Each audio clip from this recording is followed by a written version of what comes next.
Namasukan si Jessa sa isang mayamang pamilya, hindi dahil sa iyon ang gusto niya, kundi dahil yun ang gusto ng kanyang ina. Maayos ang pagpapalaki sa kanya ng kanyang inang sinura, kaya naman ayaw niya itong biguin. Ayaw niyang mabigo ang balak nitong paghihiganti sa pamilyang di umano sumira sa pamilya nito. Para kay Jessa, madali lang naman ang pinapagawa sa kanya ng kanyang nanay Nora. Aakitin lang naman niya ang asawa ng babaeng di umano na nakit sa damdamin nito noon, at natupad nga ang plano ni Jessa na mamasukan bilang kasambahay ng mag-asawa. Bukod sa sasahod siya, aakitin niya si Mr. Flores, ang 45 anyos na asawa ni Mrs. Flores na siyang nagkasala sa kanyang nanay Nora. Sa tingin ni Jessa, hindi naman siya mahihirapan at confident din naman siya sa kanyang sarili. May taglay siyang kakaibang ganda at sigurado siyang pag pinaranas niya iyon kay Mr. Flores, maaadik ito sa kanyang kagandahan. Hindi man ganoon karangya ang buhay na kinalakhan niya, inaalagaan siyang mabuti ng kanyang nanay Nora. Hindi siya nito pinadapuan sa lamok, kaya naman kutis porselana ang kanyang balat, maputi at nagkukulay pink pag natatamaan ng matinding sikat ng araw. Maganda rin ang kanyang muka at masasabi talagang anak mayaman. Ganun pa man ay isa pa rin siyang kasambahay at kailangan niyang gawin ang kanyang misyon sa bahay na iyon. Napag-alamanan niyang dalawa lamang ang mag-asawa sa mansyon ng mga ito. Ang alam lang niya ay may anak ang mga ito, ngunit hindi na siya nagtanong pa. Siguro ay professional na ang mga anak ng mga ito at nagtatrabaho na, kaya palaging wala ron. Mabait si Mrs. Flores at ganoon din yung asawa nito na hindi maipagkakaila ang kagandahang lalaki noong ito'y binata pa lamang. Ang unang araw niya sa trabaho, hindi mo na siya nagsimula sa pangaakit kay Mr. Flores. Tsitsempohan na lang siguro niya kapag wala ang asawa nito. Nang sa ganoon, magawa niya ng maigi ang kanyang balak. Ginawa na lang niya ang kanyang mga gawain sapagkat siya lamang mag-isa ang kasambahay ng mag-asawa. Naisip niyang maganda yun sapagkat walang makikialam sa kanyang mga gawain. Magiliw ang pakikitungo sa kanya ni Mrs. Flores. Sinabi nga nito na napakagaan ng loob nito sa kanya at kagandang bata ang araw niya. 18 pa lamang ang edad niya, kaya ayos lang na masabihan siya ng bata. Nasabi nga rin ni Mrs. Flores na kung nais niyang tapusin ang kanyang pag-aaral, handa raw itong tulungan siya. Para sa kanya, huli na ang lahat. Tapos nga siya ng 4 na taon ng high school, ngunit wala na siyang balak na magpatuloy pa sa kolehiyo. Nakakatamad mag-aral at trabaho na lamang ang laman ng kanyang isip. Hindi nga siya makapaghintay na dumating yung araw na magtagumpay siya sa kanyang balak at makikita niya na ang kasiyahan ng kanyang nanay Nora. Hindi man alam ang dahilan nito, wala na siyang pakialam pa ron. Kung sino ang kaaway ng kanyang nanay Nora, kaaway na rin niya. Kung sino man ang nanakit sa damdamin ng kanyang nanay, pagbabayarin niya. Mahal niya ang kanyang nanay Nora, kahit paminsan parang hindi anak ang turing nito sa kanya. Oo, at hindi siya nito pinabayaan ni minsan, ngunit hindi niya naramdaman na mahal siya nito bilang anak. Pero eka nga nila, walang ina ang hindi mahal ang anak. Maaaring ganoon lamang ang kanyang ina, ngunit alam niya na mahal din siya nito. Ganoon din siya rito. Mahal na mahal niya ito at gagawin niya lahat ng makakapagpasaya rito. Nang mga oras na yun, kakatapos lamang niyang maghain ng pagkain, tanghalin at kakain ang mag-asawa. Tinawag niya na mga ito sa silid at malugod naman ang mga itong lumabas. Sa hindi inaasahan, inaya pa siya ni Mrs. Flores na sumabay sa pagkain ng mga ito. Nahihiyaman, nagawa siyang pilitin ng babae. Pabor rin naman iyon sa kanya at makakaharap niya sa pagkain si Mr. Flores. Hinubad niya ang suot na apron at naupo sa harapan ng mag-asawa. Sinabihan siya ng mga itong wag mahiyang sumabay sa pagkain ng mga ito. Mas maganda raw yun at may makakasama naman ang mga ito sa pagkain.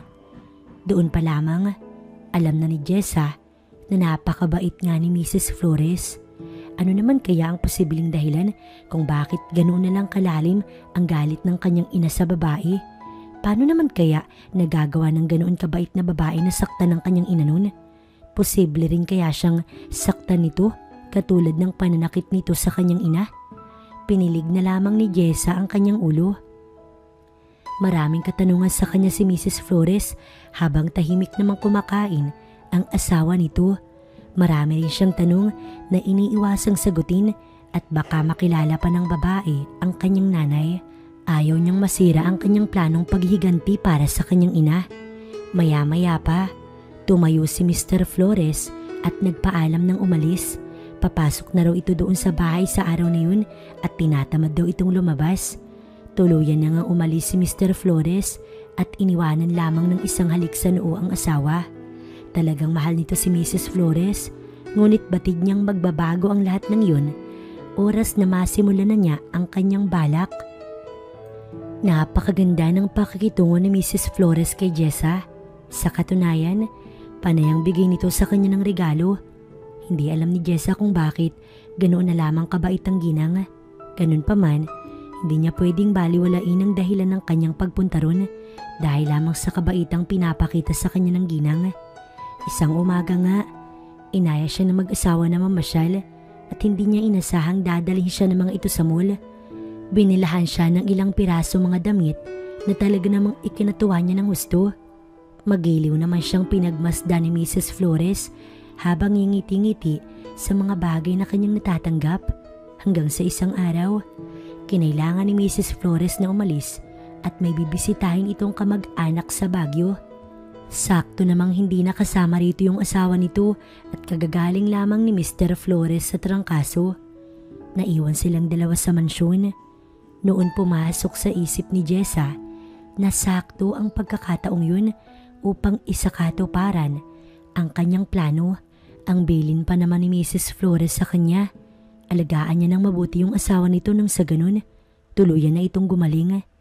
Dahil nga sa tuluyan nang bumalik ang gana ni Mr. Flores sa pagkain, pinagluto niya na ito ng matinong pagkain. Nang mga nakaraang araw kasi, puro lugaw at sopas lamang ang kinakain ng Ginoo. Ayos na rin daw ang pakiramdam nito at nakukuha na ring maglakad-lakad.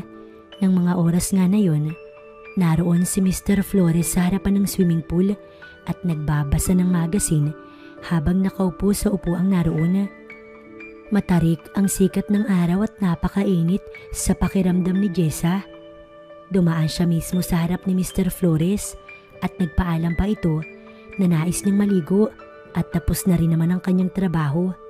Hindi nakuhang sumagot ng lalaki nang lagpasan niya ito at saka siya dahan-dahang lumusong sa tubig. Tiyak niyang sa kanya nakatuon ang mga mata ni Mr. Flores at napangiti siya. Sinong lalaki ba ang hindi hahanga sa kanyang ganda? Kung may babae mang pinagpala ng kagandahan sa mundo, ay siya na yun. Nagsimula na siyang lumangoy sa tubig at binigyang aura pa ang kanyang pag-ahon. Dahan-dahan niyang tinignan si Mr. Flores na nahuli pa niyang nag-iwas ng tingin. Ngunit huli na, kitang-kita niya kung paano umawang ang mga labi nito. Hanggang sa maya-maya pa, napapansin niyang tila hindi na mapakali si Mr. Flores. Ngunit hindi nito magawang tumayo at umalis na lang. Siguro ay dahil gusto nito ang tanawin sa harapan nito. Siguro ay naghahalo ang laman ng isip nito. Kaya naman, hindi na nag-aksaya pa ng panahon si Jessa at umahon siya sa tubig tsaka lumapit sa gawin ni Mr. Flores. Naging masalata rin ang biglang pag-iwas nito, ngunit kitang-kita kung paanong tumagatak ang pawis nito sa noo. Init na init siguro ang pakiramdam nito kaya ganoon. Ayos lang po ba kayo, sir? Magalang na tanong niya rito, ngunit may halo iyong pangaakit. Bahagya pa siyang yumuko sa harapan nito nang sa ganun ay lalo itong mapatulala. Kitang-kita niya kung paano napalunok si Mr. Flores. Gusto niyo po ba ng tubig? Tanong pa niya at nakitang napatango ang kanyang amo. Gumuhit ang isang tipid ng ngiti sa kanyang mga labi at nilagpasan na ang lalaki upang kunan ng tubig sa kusina. Basa ang kanyang katawan nang siya ay muling lumabas ng bahay at tinungong muli ang gawin ng swimming pool. Nadat na niya roon si Mr. Flores na marahil pinapakalma ang sarili. Ginalingan niya ang kanyang bawat hakbang habang siya papalapit sa lalaki nang sa ganun lalo itong mamangha. Ilang minuto pa siyang nakatayo lamang, hawak ang isang basong tubig sapagkat ayaw niyang untagin sa pagkilatis sa kanya si Mr. Flores. Tila ba habang tumatagal ang pagtitig nito sa kanya ay siya ring pagdaloy ng init sa kanyang kalamnan. Tila ba may isang bagay na napukaw sa kanyang katawan at maging siya nahulog sa kanyang sariling patibong hanggang sa namalayan na lamang niya na unti-unting napatayo si Mr. Flores at nagpantay ang kanilang mga katawan. Titig na titig ito sa kanyang kagandahan hanggang sa siya mismo ay naramdaman ng init na talaga namang gusto niyang pawiin ang mga sandaling yun.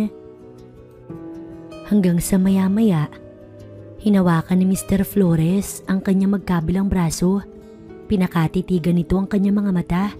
Siya naman, nakipagtagisan din ng titig dito. Parang apoy na ang nararamdaman niya sa sobrang init. At ng mga sandaling yun, ang gusto lang niya ay mapawi ang init na nararamdaman niya. Hindi niya inalintana ang tirik na araw. Ang mahalaga ay naramdaman niya ang mainit na halik sa kanya ni Mr. Flores. Hindi rin niya napigilan na may munting ingay na lumabas sa kanyang lalamunan. Nadadala siya sa init at excitement na kanyang tinatamasa ng mga oras na yun. Wala nang makakapigil sa kanilang gagawin, lalo na at walang katao-tao ang mansyon kundi silang dalawa lamang. Alam niyang kagagaling lamang ng sakit ni Mr. Flores, ngunit wala siyang pakailam kung mabinat man ito dahil hindi niya na mapigilan ang sarili. Nagmamadali ang bawat kilos ni Mr. Flores at kaagad nga itong pumwesto. Tila mas tumindi ang pag-alab ng apoy sa kanyang buong katawan at hindi na nga siya makapaghintay. Halos hindi na nga malaman ni Jessa ang gagawin nang simulan na nilang gawin ang bagay na yun. Kung saan niya ibabaling ang kanyang mukha hindi niya alam. Hapong-hapo silang pareho ni Mr. Flores, ngunit pareho nilang gusto ang sayang hatid ng ginagawa nila. Kulang na lamang, tumirik ang mga mata ni Jessa sapagkat sa kabila ng kagagaling lamang ni Mr. Flores sa sakit, ay napakalakas pala nito sa ganoong bagay. Hindi na siya magtataka kung pagkatapos ng kanilang ginagawa, tuluyan na nga itong gumaling. Malapit na, Nay. Matutupad na ang paghiganti mo. Bulong niya sa kanyang isipan at ilang sandali nga lang dahil sa parehas silang uhaw at gusto nila ang ginagawa nila, parehas nilang narating ang dulo. Pagkatapos ng nangyari, nag-iba ang pakikitungo sa kanya ni Mr. Flores. Tila ba, naging mas espesyal siya rito. Patagorin siya nitong binibigyan ng mga bagay na mamahalin, katulad na lamang ng mga alahas. Tinatanggap niya ang lahat ng yun at tinatago. Sa katunayan, kapag nasa paligid si Mrs. Flores, umaakto silang parang natural. Sabi kasi ng nanay Nora niya, wag daw muna siyang pahuhuli. Hindi pa raw yun ang tamang oras. Gusto kasi nito na malaman ni Mrs. Flores ang relasyon nila ng asawa nito nang sa ganun masaktan daw ito ng husto. Lahat ng alahas na tinago niya, balak niyang ibigay sa kanyang nanay. Alam niyang magugustuhan nito yun ng husto. Napapangiti na lamang si Jessa habang naghahain ng pagkain sa hapunan. Hindi niya alam kung bakit sa tuwing naiisip niya ang mga nangyari sa kanila ni Mr. Flores ay talaga namang nasisiyahan siya. Nagiinit ang kanyang pakiramdam at talagang siya'y ginaganahan. Kapag nagkaroon naman ng pagkakataon at natutulog na si Mrs. Flores, siya namang biglang sulpot ni Mr. Flores sa kanyang silid. Nagkakaroon sila ng oras na gawin ang bagay na yun. Nang gabing ang yun, pagkatapos ng hapunan, nagpaalam na si Mrs. Flores na maagang magpapahinga dahil pagod daw ito. Natuwa naman silang pareho ni Mr. Flores. Magkakaroon na naman sila ng oras para gawin ang bagay na yun. Pasado 8:00 ng gabi, sinadya ni Jessa na wag ilak ang pinto ng silid na kanyang inuukupa. Alam niyang maya-maya lamang papasok si Mr. Flores, kaya naman naghanda na siya.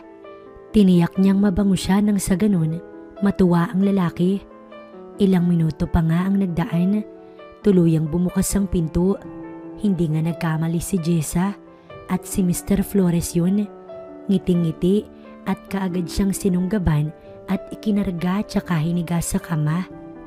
Mabilis ang pagkilos nilang dalawa sapagkat hindi na nila kayang pigilan ang kanilang mga init na nararamdaman. Mahahalatang parehas na uhaw dahil gustong-gusto nila ang ginagawa nila.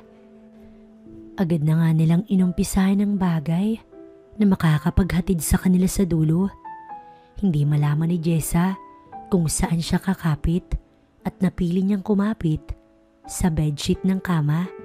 Baka kasi magkasugat-sugat si Mr. Flores kapag ito ang napili niyang hawakan at mahalata iyon ni Mrs. Flores. Ilang sandali lang, sabay nilang narating ang dulo. Napakabilis dahil parehas silang sabik. Tahimik ang mansyon.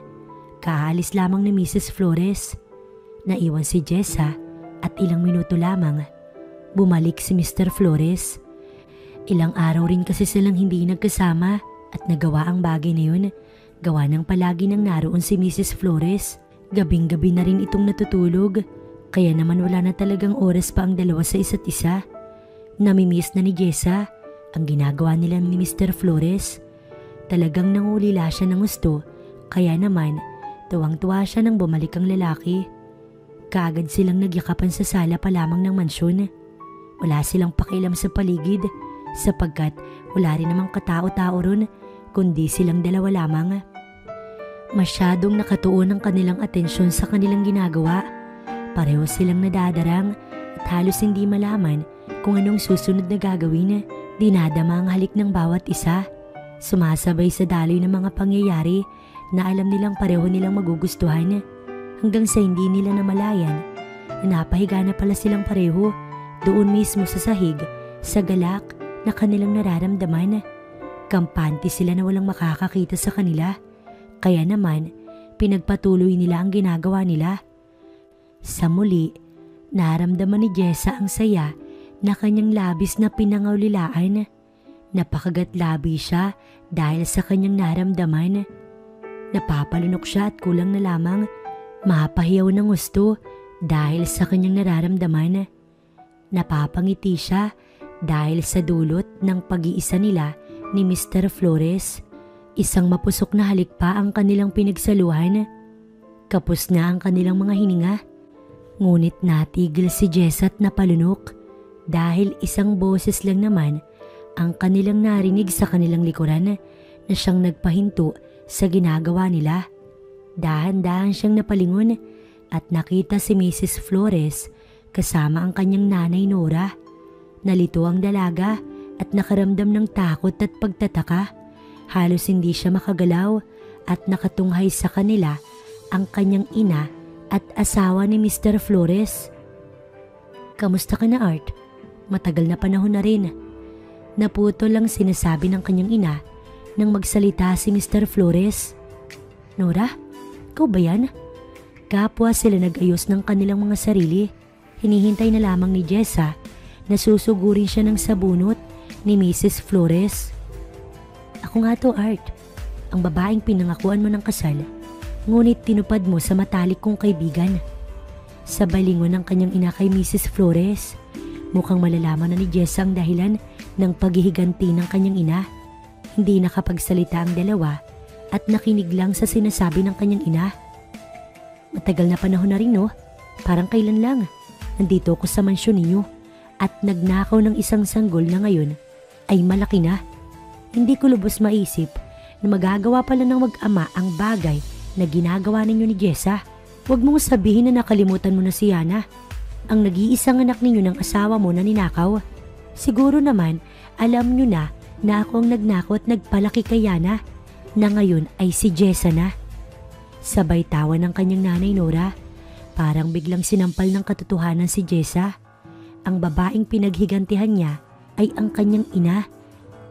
Ang lalaking pinag-alayan niya ng maraming beses ay kanya palang ama.